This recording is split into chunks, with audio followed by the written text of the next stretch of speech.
Is this song over? Let me check. I don't know. I was sitting here. Yeah, okay. I was sitting here looking at this picture somebody put on Facebook, somebody's personal picture, and it's like a bunch of people sitting at a table. I mean, you kind of look at all the faces and, like, you know, you don't know them, so when you don't recognize faces and you see a lot of them, they're just like a bunch of faces. And, of course, they're not moving, so they're not very lively, of course. But you're thinking, like, well, we all think we're important to ourselves. But if you start looking around at a bunch of people, then it's like not everybody's important if you don't know them, right? But it's like, I don't know, it's like you're not so important. You're not as important as you think you are, okay? Like there's a lot of people who go around on this planet. Seriously. They go around and they think they are VIPs and they're special people and they're this and they're that. And it's like, you know, if you haven't created a cure for cancer or diabetes or heart failure or whatever else, if you haven't created something huge, then you're not really that important, are you? You know, once you do that, and you can put your name behind it and say, yes, I did that, and it works, well, then good. Then you're important. But otherwise, the rest of you, you know, you're just writing on the wall. You know. Me too, you know. I'm not important. I just do this for fun, but this is what I want to do. So it's important to me, which is different, okay? So as long as anything you do is important to you, then it matters. It doesn't have to be important for anybody else, just you. You got me? Just you. You don't have to prove anything to anybody. You don't have to be anything for anybody. Just do what you do, and whatever is important to you is what matters, and it matters to you, and that's all it should matter.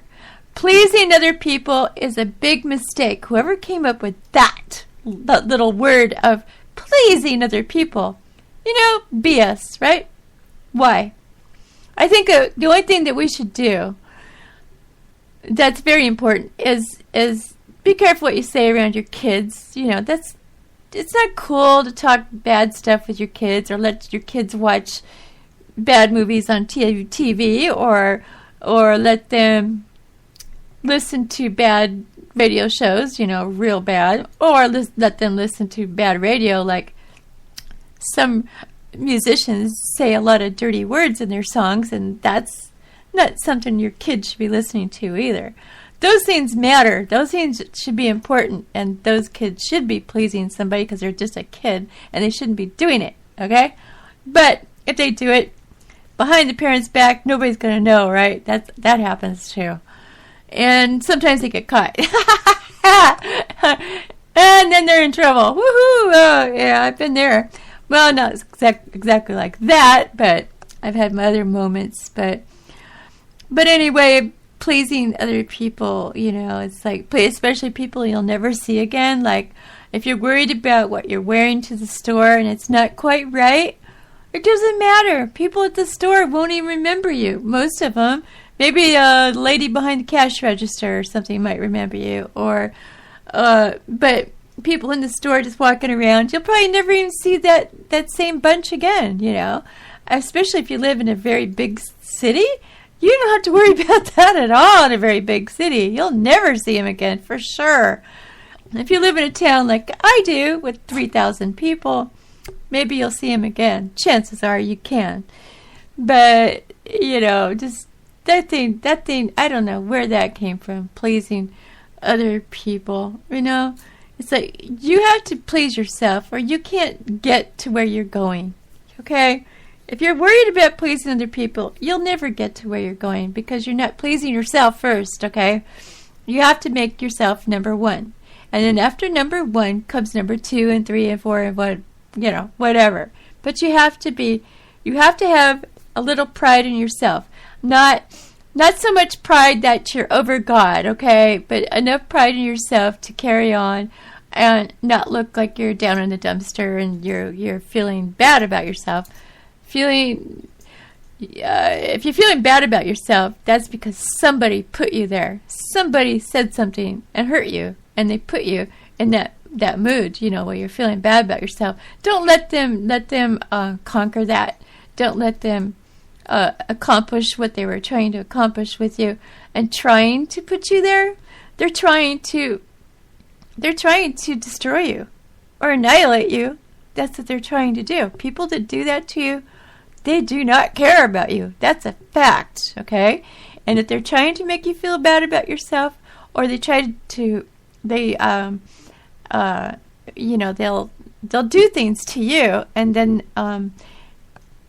they'll make things up to turn it around and make it look like you're the bad guy when they're the ones that was doing the bad stuff all along. Okay?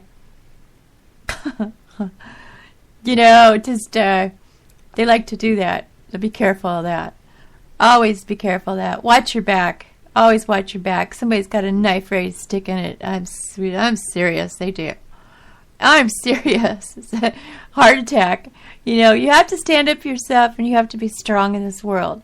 The only way to get through this world is be strong and watch your back at all times. And I'm not kidding you. You can love people and everything, but still watch your back. Because even the people you love might not love you back. Okay? That happens too. I mean, I have been in love and found out that the person never loved me ever. But I didn't know it at the time. So sometimes, especially because I was young, I didn't see it.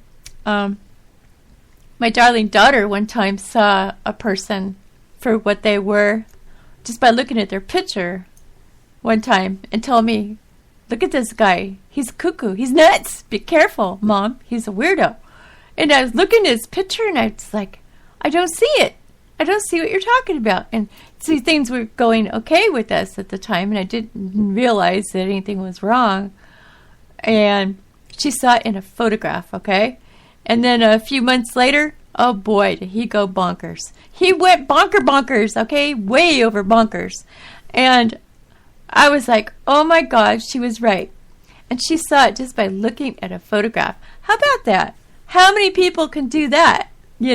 By looking at a person, be able to figure out that, there's something wrong here. There's a bad person there. They're just putting on a smile, but behind that smile, they're faking it, and they're mean and evil and horrible people. And it was like, you don't even know. They're so good at faking it, but they can only fake it for so long. 2-3 months maximum. After that, they can't fake it anymore. They're back to their regular selves. But it's just so funny that she recognized that through a picture. And this is a long time ago, that she did that. And I was like shocked that she could do that. I don't know anybody that can do that. So she's got a gift there. And I'm glad she's got a gift there, because that'll keep her safe and away from bad people, right? I wouldn't have to worry about that. She's got a gift. I wish I had that gift, but I could look a serial killer right in the face and think he's the nicest guy in the world, like Ted Bundy. Ted Bundy had a lot of people fooled, like his neighbors and people he worked with, I guess, and then they find out he's some kind of crazy serial killer, killed over 30 people or something, and women. I don't know. He was like a Looney Tunes, and you look at his face and look at his happy, smiling face and think, oh, he just looks like a nice guy, businessman or whatever. It doesn't look like anything, right? What do we know by a face? Okay? What do we know by a face? Nothing. A face is a mask. It's a mask to parade your disguise, okay? all it is a mask, because the real you is inside of this body, okay? So, serial killers probably love it if they have a great face, because they could hide behind that great face all the time and probably not get caught if they're really careful, because they get that great face to hide behind. The people that got scary faces, people are always watching them, right?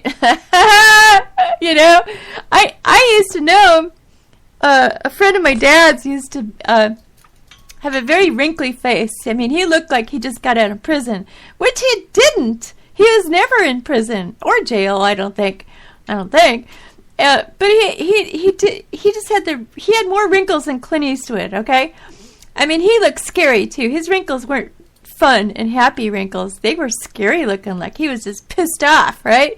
But he wasn't. He was just like born like that, you know. He was just, you know, that was his body, his makeup, right?